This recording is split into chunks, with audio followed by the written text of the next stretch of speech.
So Def Jam Records allegedly attempted to censor the Clipse over the Drake and Kendrick Lamar beef. Let's get into it. Trap music history expert A.R. Shaw. A.R. Shaw. A.R. Shaw. A.R. Shaw. A.R. Shaw. A.R. Shaw, author of Trap History, Atlantic Culture, and the Global Impact of Trap Music. Welcome back to the channel. This is A.R. Shaw, A.R. Shaw TV. I am the author of the book Trap History, Atlanta Culture, and the Global Impact of Trap Music. The first book that details the history of trap music and Atlanta culture. Definitely check that out, traphistory.com. Like, subscribe, leave a comment. Let's definitely have dialogue on what we discussed today. All right, I'm going to get right into it. So the Drake, Kendrick Lamar fiasco, legal procedure, rap battle, it continues. Today, Pusha T had an explosive interview with GQ magazine where he said a lot. He talked about Kanye. He talked about the reuniting of the Clipse, and he also talked about that Kendrick verse that everybody was anticipating, and pretty much why this album was delayed for so long.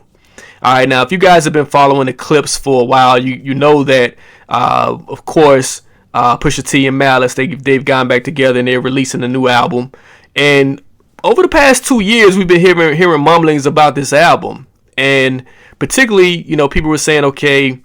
It was mumblings that Kendrick Lamar was going to be on one of the songs, and today Pusha T pretty much just came out and said, Kendrick Lamar is going to be on a song on the new album, Whips and Chains. I think that's the name of the song.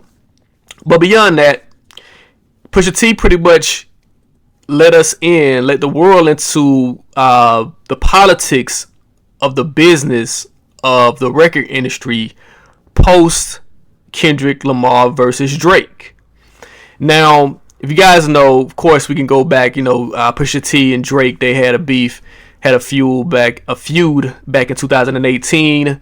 Pusha T revealed that Drake had a son by an adult film actress, and that was one of the biggest revelations from a rap beef that we've ever seen in rap history. Fast forward. Kendrick Lamar and Drake, they pretty much go into one of the biggest, I would say it is the biggest battle in hip-hop history. Following that, of course, Drake files a lawsuit saying that Kendrick Lamar defamed him on Not Like Us by calling him a PDF file. And he's suing Universal Music Group for distributing this music. Pusha T says that rap beef, Kendrick versus Drake, impacted the Clipse relationship with Def Jam. Of course, the Clipse were originally signed to Def Jam Records, and Pusha T says that Def Jam they really weren't with this Kendrick Lamar verse, this rap verse that Kendrick Lamar had on the album.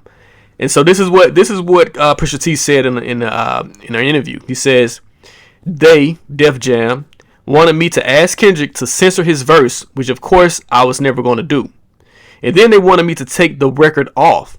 So they basically wanted the Clipse to remove this song with Kendrick Lamar. And so after a month of not doing it, Steve Gawley, the lawyer over there at Def Jam, he says, we'll just drop the Clipse. Basically, they were willing to drop the Clipse from the entire record label over this Kendrick Lamar and Drake beef.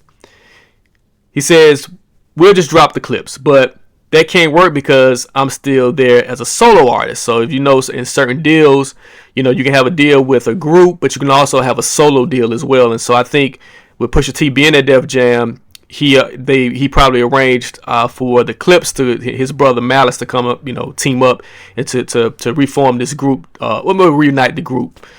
And so Pusha T said he wasn't with it. He says, but if you let the Clipse go, you let me go too. So basically, what's being said is that Def Jam just didn't wanna Def Jam, they're under Universal Music Group as well, and they didn't want to fall in line. They didn't want any smoke from this lawsuit that Drake has, this defamation lawsuit, and so they didn't want to further and be involved in this lawsuit by having another record come out that Kendrick Lamar may have had a subtle jab at Drake or continue to diss him, and you have Pusha T, which is Drake rival. So I have Kendrick, who is Drake rival, on the same song, and I guess from a legal standpoint, Def Jam is they just didn't want to have anything to do with it. Now, so what eventually happens is they wait, and then they shop the album around, and Roc Nation and Jay-Z eventually they agree to distribute this album that's about to come out. So this sets an interesting precedent. This Drake lawsuit, it's really not a good thing, particularly when you talk about censorship and rap lyrics in court.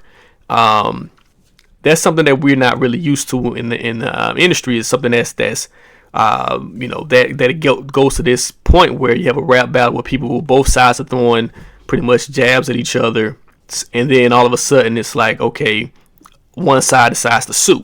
So this is where we at now with this Drake and Kendrick Lamar beef. I'm surprised.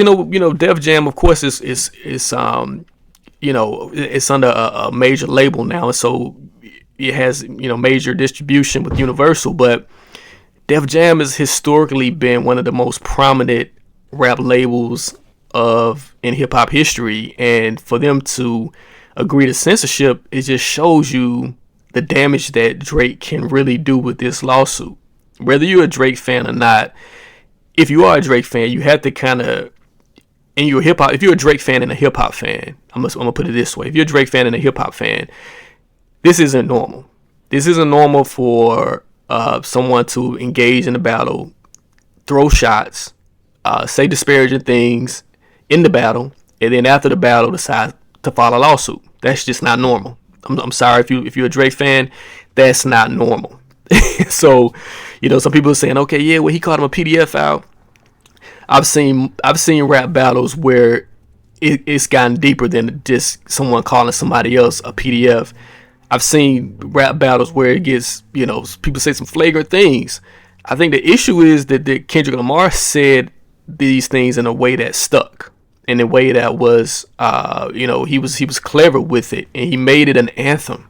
And so, Drake is mad that Kendrick outperformed him, but this is a part of what rap battles are. It's just like you saying crazy things about the other person. Moving forward, I don't, like I said, I don't know what's about to happen. I think if this Drake case goes to court, it can definitely set a dangerous precedent in rap music. If you guys have been following the history of rap music, of course, rap has always been in like, legal issues when it comes to censorship. One of my first articles was in the 4th grade. I wrote an article about 2 Live Crew and censorship and their battle with the Supreme Court over the First Amendment and First Amendment rights and free speech. And if you're getting it to the point where now free speech is being eliminated, I think it doesn't bode well for the next generation of rap and the next generation of creatives, because I think that's what it's about. It's about being able to have a space where you're creative, and I think that's what hip hop has always been. It's always been about expression. So yeah, we're gonna see where this goes, man. It just shows you that this Drake Kendrick Lamar thing is definitely deeper than rap. At this point, it's actually going on to legal and making legal precedents and enforcing labels to attempt censorship. And so we're just going to see how this thing goes. Again, follow me. I want you guys to, leave a comment. Let me know what you think about what's happening. Was Def Jam right to censor the Clipse? Is Drake right? Is he wrong? Let me know what you think. Again, I am A.R. Shaw, the author of the book Trap History, Atlanta Culture, and the Global Impact of Trap Music. Like, subscribe, leave a comment. Let me know what you think.